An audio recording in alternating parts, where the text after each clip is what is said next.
Well, good evening, everyone. Appreciate you all joining us this evening. I'm Dr. Peter Licata.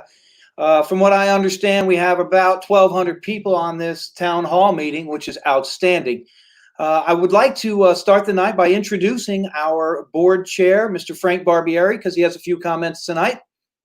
Thank you, Dr. Licata. Good evening, ladies and gentlemen. Speaking on behalf of the entire school board, I'd like to thank you for joining us for this important town hall meeting focusing on the schools located in the greater Boca Raton area. This week, a series of these virtual town hall meetings will take place. Each virtual meeting is specific to the needs of various geographical areas throughout the county. We've asked you to submit questions in advance, as there will not be an opportunity for live questions this evening. The recorded version of this meeting will be posted, along with the complete schedule of meetings, at palmbeachschools.org/townhallmeetings. That's palmbeachschools.org/townhallmeetings. These meetings follow a parent survey and an employee survey that were cumulatively sent to more than 200,000 people. The solicitation of your feedback is essential. The district is working collaboratively and with an enormous sense of responsibility. On a personal note, I'd like also to thank the great number of you who have submitted questions and feedback to me personally. I'm attempting to get back to all of you as quickly as time allows. I hear you and I truly understand your concerns. The district's final plan that will lay out the reopening of school guidelines will be one based on the safety and shared interests of all of our public schools, not only in the greater Boca Raton area, but throughout the entire county. Thanks for attending this meeting today. Dr. Licata, you want to take over? Absolutely.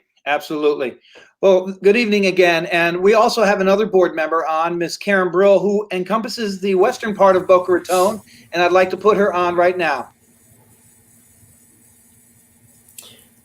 I think it's my turn. Hi, everybody. I'm Karen Brill, the school board member for District 3. I am having some type of technical difficulties, and since I can't read lips, I have no idea what my colleague, Mr. Barbieri, said, or Dr. Licata. But I do want to welcome all of you to our first town hall meeting and tell you how critical it is to all of us on the board to hear your voices.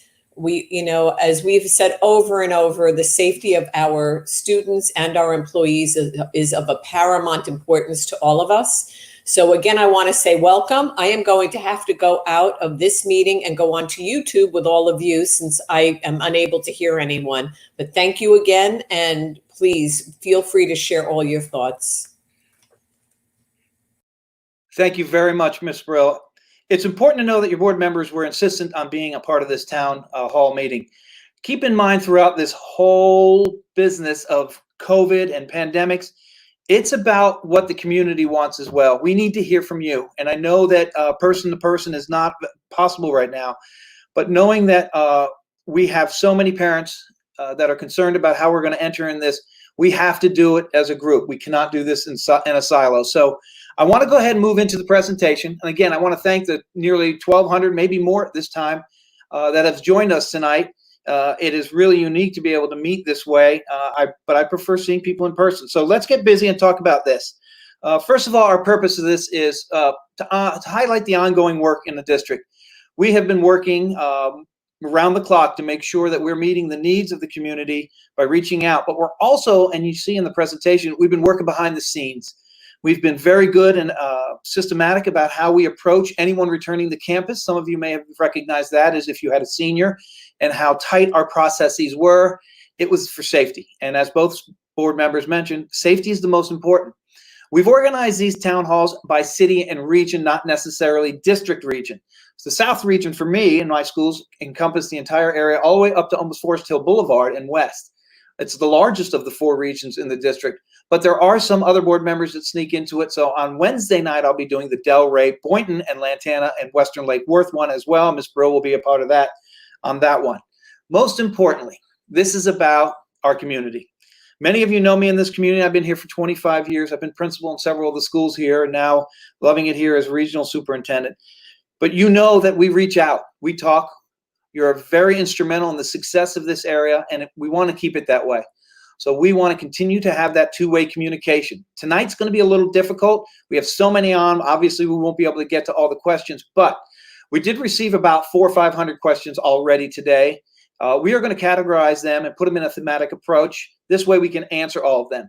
We're going to have 5 more meetings over the next week, and we're going to put them together as a district. Remember, Boca Raton looks a lot different than some of the other areas, but remember, everyone has a voice here. So moving on to slide 4, and I'll be saying that since I don't have control and someone's operating that in the background, so please forgive me for saying that. Quick agenda here, and it's being recorded. Please keep in mind, if you have to step off, you'll get it later. You'll be able to see it and view it on YouTube, and all the links are attached in the flyer that came out. So let's talk about our purposes. The format, is going on. We just talked about ongoing work. We want to review some of the ongoing work that's there. What are our reopening efforts? I want you to see how much our district is working and making sure that it's a safe return if we return. And the questions that you have submitted will be answered. We have a number of questions. Like I said, almost 200, 300 here. We have other areas that are getting. We also have something called Mentimeter, and we will pause during this when we ask for questions. And it is an opportunity for you to go onto another tab. Do not close out the tab you're in, because you're in YouTube, and if you close that out, you'll be able to get back in, but you'll miss. If you open up another tab or use another device and use it on your cell phone, you can do Mentimeter through your cell phone. It works really great. We use it in our principal meetings. That'll give you an opportunity to give immediate feedback. That's going to be also some of the questions like you saw in the survey. It's really, really important that you feedback. And, I just got a text message, and I'm going to apologize. Miss Erica Whitfield is also one of our board members, and she has been texting me, so I'm recognizing her here. She has the eastern part near the water, and I apologize, but we will have her on Wednesday nights. But I do want to make sure that you guys recognize that she is here, and she'll be able to give any feedback. If she needs to give me anything, I will be happy to translate it, Ms. Whitfield, through our text message, because I know you're watching. Again, that Mentimeter is incredibly important because it gives us immediate feedback. It's going to be stored in a document, and we were going to sift through it and see where the folks feel. Remember, we had 200,000 surveys go out, and we had some great feedback. Great feedback. So moving on to next slide, please, sir. Here's a quick thing about Mentimeter. I'm going to go ahead and pause and let everyone try it at home or get at least logged on to menti.com. Do not come out of this meeting. Either open up a new tab or do on your cell phone. I prefer your cell phone because then you can do it at the same time. And I'm going to pause a moment because I'm getting a few messages from Ms. Whitfield, and I would love to be able to translate them while you look. So go ahead and log on, and I'll read those messages.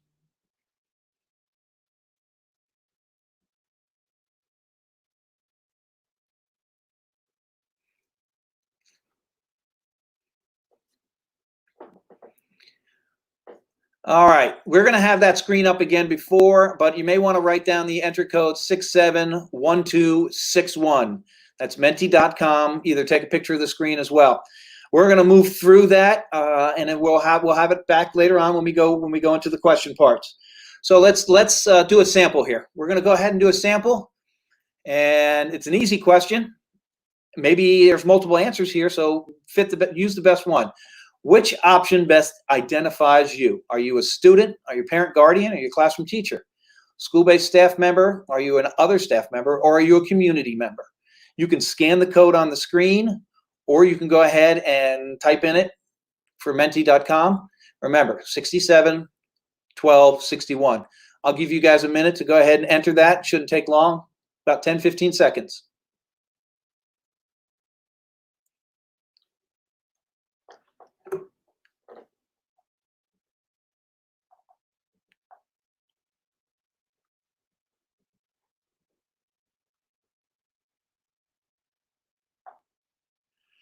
Good.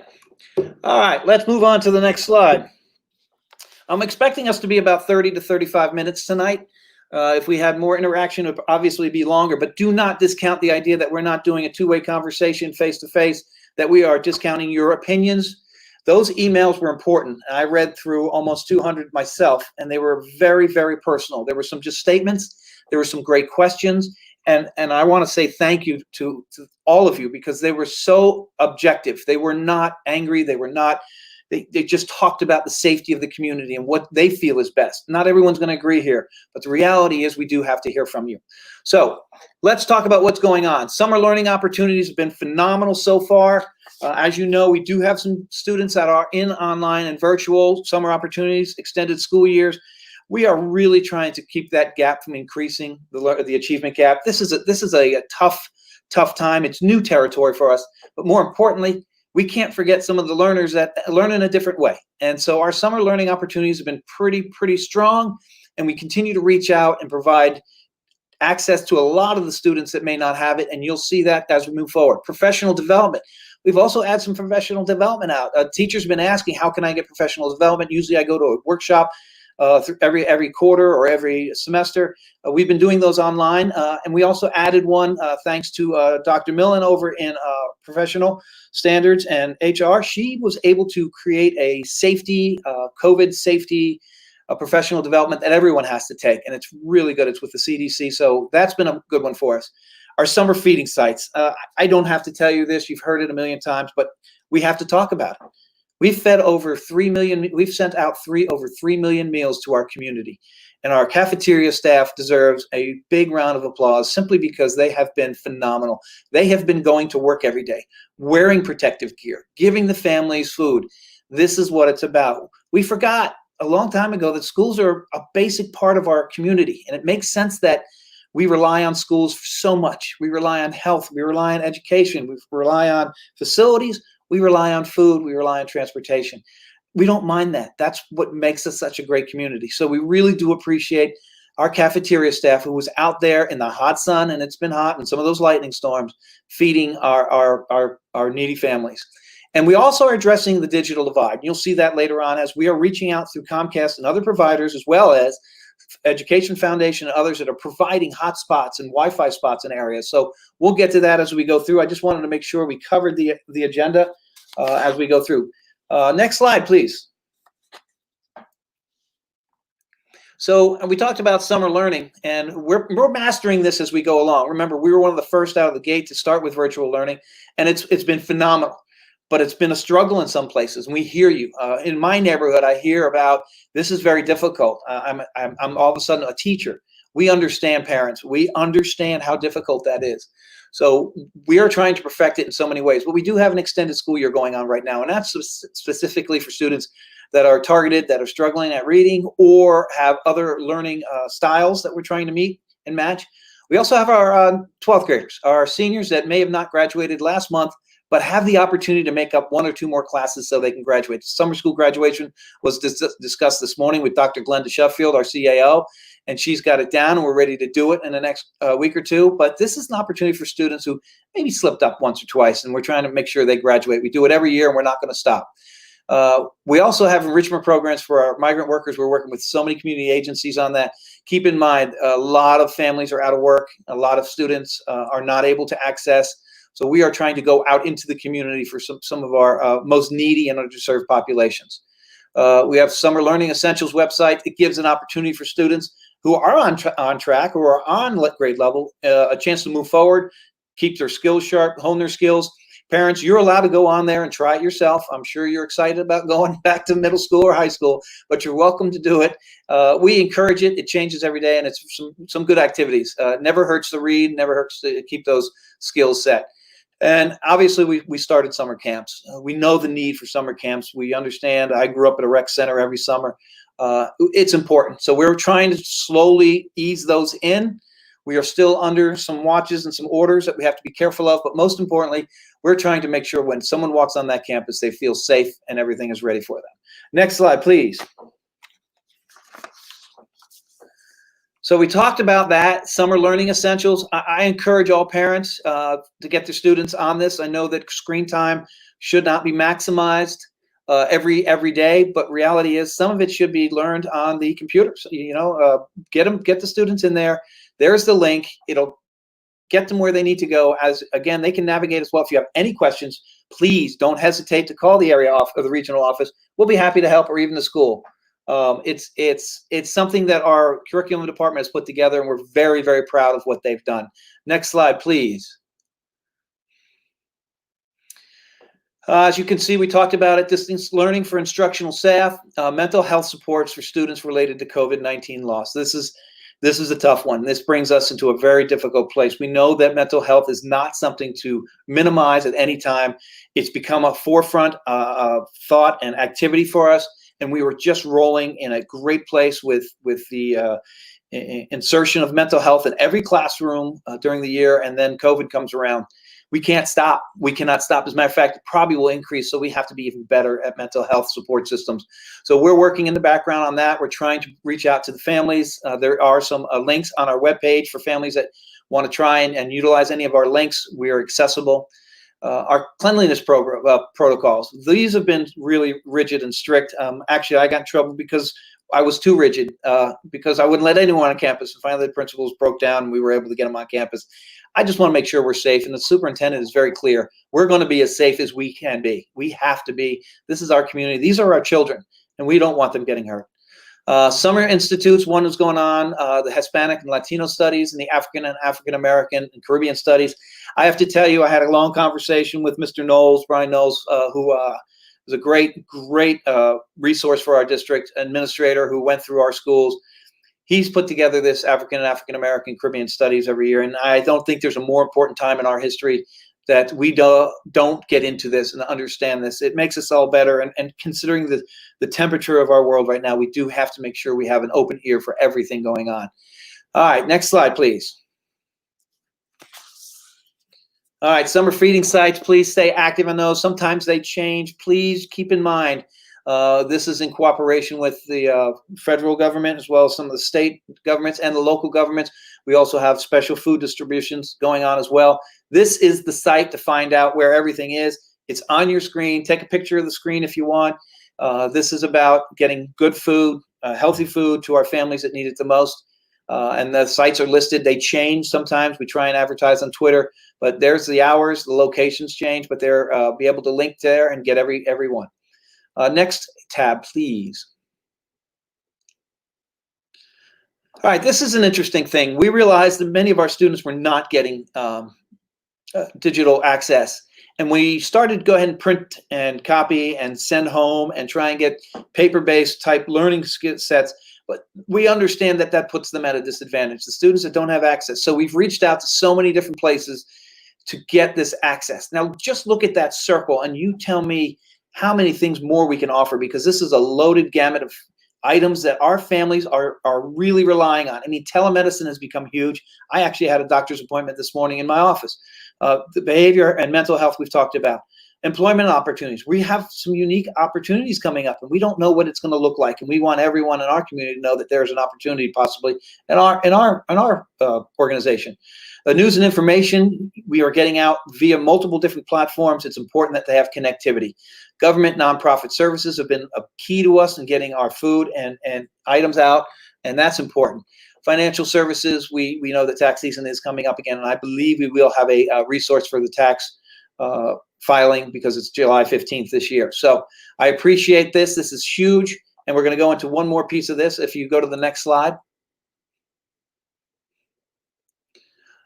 So we've reached out to Comcast, other agencies, to try and get us to have all of our community to have access to wideband Wi-Fi. This is important. We know the level playing field is important. We know that many of our students that may not have access might be part of that gap. Please, please, please, if you have any ins or any ability to show us a better way, we are all over the place. Mr. Howard has been phenomenal with getting resources and the Ed Foundation. We want to say thank you and thank you and thank you. This is important. This is just important. And we know that this isn't over, and we hope it is soon. But this is one of the only ways we are able to educate in a good way during these crises, and it's got to continue. So all those out there that are giving, or all those out there are part of it, thank you. But we're going to continue pushing hard on that, and you can see that we've set aside $10 million in funding just to address this divide, and it's a worthy cost. So thank you. John, next slide, please. Here's part of the plan. We're trying to spread it out to where we get to the municipalities. We have the public and private insert what they can do for us, including the county. School district accepts it and moves it out and tells them what we need. We've put a survey out to see how many students don't. It was done by accessing and who has accessed our platforms, our curriculum platforms, and any of our work platforms. That gave us immediate feedback on who doesn't. And then we reached out individually and said, are we struggling with internet? Let us know. We reached out to those families. Our principals and our staffs were calling homes and saying, is there a problem? Do you need access? And that gave us a really good number. So we're working on the background. We still have a few more weeks to be able to get to it. So I appreciate that.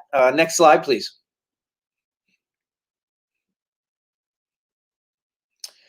So this is where we get into the meat of things. Reimagining schools, re-imaging schools, recreating schools, returning to schools, whatever re you want to use, it's going to be difficult. And we presented some of this on June 10th, 2020, but as much as we want to put in concrete, it could change tomorrow. We've seen the rise already in the last 3 or 4 days. We don't know, but we're going to have to move on, and we're going to have to start making decisions and big decisions. But we're not making them until we get through this and we get your input. So our schools are going to probably look different. We know that. How different, we don't know. But we want to be able to offer those opportunities. So next slide, please. We've created a task force. We had 21 different work groups come together right in the middle of March, April, and May that put together some subgroups of topics and research and data. I was a part of 3 of them. And then we combined them all and made it a smaller, one big group, and they are the reopening task force. Dr. Fenoy refers to this consistently, and it is a group of principals, school district administrators, part of our facilities department, and our communications department, and teachers. It involves an entire cross-section of our district to start saying what we need to do. And they're waiting on data. They've got some of it, but they're also waiting for the end of these. We want to make sure that everyone who enters that campus is safe and secure if we go back to campuses. We want to prioritize that the environment is equitable for everyone. That is our role. Our role is to make an equitable educational opportunity for all students. If we don't do that, we're fighting ourselves. We know that every child counts, and some children need a little bit more, some children need less, but everyone deserves their attention, and it needs to be equitable. We have to make sure that we're getting high quality instruction. This is a difficult piece. We're learning through this. We feel we're ahead of the game compared to the other districts, and they let us know that all the time. What's Palm Beach doing? Because they're usually ahead of things, but it's still not as good as we want it to be. We want it to be even better. We know it can be better, and we're going to continue to work on that. We also have to be able to pivot quickly and be able to understand if something happens again, really explodes, doesn't explode, we don't know, but we better be ready to pivot. I think we did a great job considering, but now we're experienced, and we have to be able to understand that if something comes up again, we better be ready. So we are taking all those in accounts. Next slide, please. So this is a quick calendar of what we did over the time and the response. You look at some of that data. We all closed schools. Look at the middle one, state of Florida. We closed mid-March. The entire state closed, and we followed with a lot of states, and some states followed us. That is a lot of closures for schools. It's a lot of children. 50 million students, almost 51 million students that are home. And parents were given a very big task that do both jobs at the same time. And that's obviously quite a task. And parents, my hat's off to you. My hat's off to you at that. Moving to the next slide. So here's where we start talking about what we can do. Right now, there's three different kinds of approaches to this. It's important that we think about, there are some in between these 3 columns. We get that. But right now, we got to look at 3 and then work from there. Back in person, everyone comes back. We have safety standards. We incorporate technology, but everyone comes back to in person. Now, there are a lot of factors that go with that. We want to make sure that we don't cross into the unsafe zone. We want to make sure we're there and we're understanding safety. And the protocols are going to look different. Classroom size, buses, cafeterias, how we're feeding them, how is dismissal, how is class change. There's a lot to that, but we need to move ahead if that's where we're going. The blended model are some days. Now, I did read a lot about some days, and some people said, I have kids in different schools and different grades, and if we continue to flip different days, it means they're all still going to school all week, and that won't work for me. I still have to work all week. So these are some of the difficulties in here, and it's wonderful that you're giving us this information, because we're actually getting the information from you that you are the live bodies out there that we have to serve, and we know that your opinion counts, but also your message counts, because we want to do something that's best for our kids and our families. Finally, that would be an equitable access face-to-face instruction in that blended model. We have to make sure that everyone has access to that. So that's why we're working on the other part of the Wi-Fi connection and for some of our underserved populations. Distance learning, again, we'll move that equitable access, because if we're doing all distance learning, you really have to understand that everyone has to have access. It's important that if we go that route, it's going to be inequitable at this point. We really have to work on making all that. So we have to obviously focus on quality instruction. As I said before, we have to make sure we patch some of those holes, but we're doing a great job. And we would continue to utilize Google Classroom and Google Meet. So those are the three buckets we have. Those aren't the either ors, but that is something that's been talked about at length at the board meeting. It's been talked around the country, in Broward and Dade. Pasco came out with something the other day. Hillsboro's got something coming out. Everyone's sort of working off of this. And there's obviously pillars in between that, but those three pillars are really the buckets that we want to work off of. Next slide, please.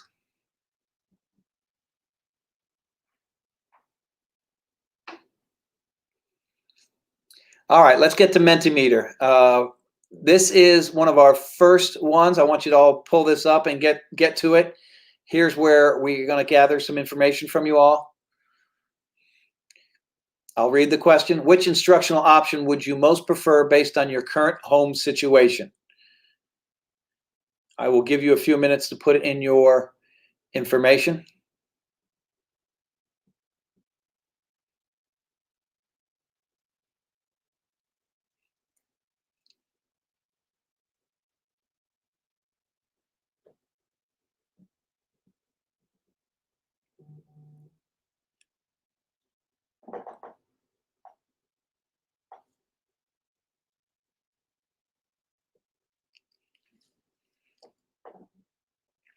All right, I think we've given enough time for that. We appreciate that. And again, we have 5 more town hall meetings, and we will be gathering this data. And please don't close out your YouTube again. So let's move on to the next slide. So we're moving into April, May, and June. Now, this is where we are right now. We're trying to reopen based on some best practices and recommendations from various stakeholders. That would be you guys. The reopening task force is in the midst of doing this. And the key dates, keep in mind, these are the key dates. The workshop on July 1st is when we are going to share through the board.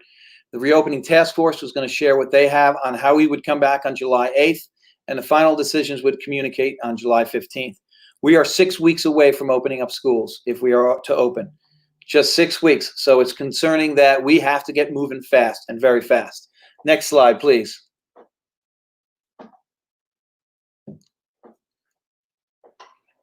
So here are some of the protocols that we are doing. I think it's important that you see in action what's going on. And I will turn this over to the technology department because I think they have a video coming up. Is that this slide?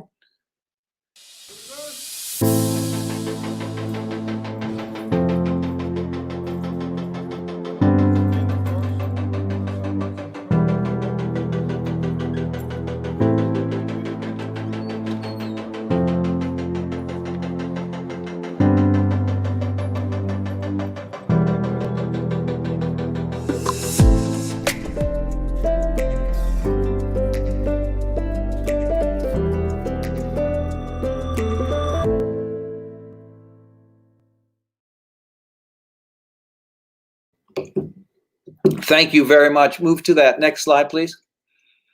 So I want to play another video real quick. It's a few seconds, but I want you to see what we're doing with our staff that has not been able to drive buses. They are working every day. We're making sure that they're doing their part as well. So if you could go ahead and play that.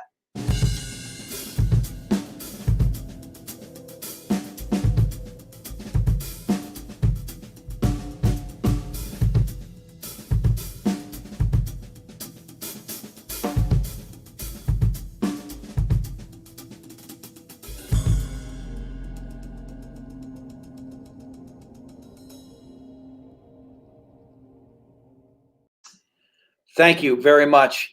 We're nearing the end of it, but we have a couple more questions we want you to reply on and give us your input. Next slide, please.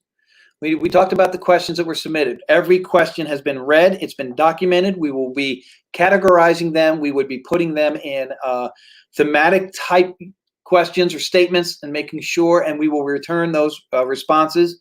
We still have 4 or 5 more of these. We want to make sure that we get every region in there. I am sure that there's some commonalities. We did see some of the survey results. This is going to be difficult. Whatever route we choose is going to be difficult, and it's going to be with your input and stakeholder input. It's just going to look different. So we appreciate that. This is not easy for anyone, but we're going to do it deliberate, and we're going to do it with input. Next slide, please. So I'd like for you to make sure you submit any feedback on the reopening in the Mentimeter. Please give us your feedback there. It's important that we hear you. Email is going to be open for the week. We are keeping them open, again, documenting them. It's important that we have your voice.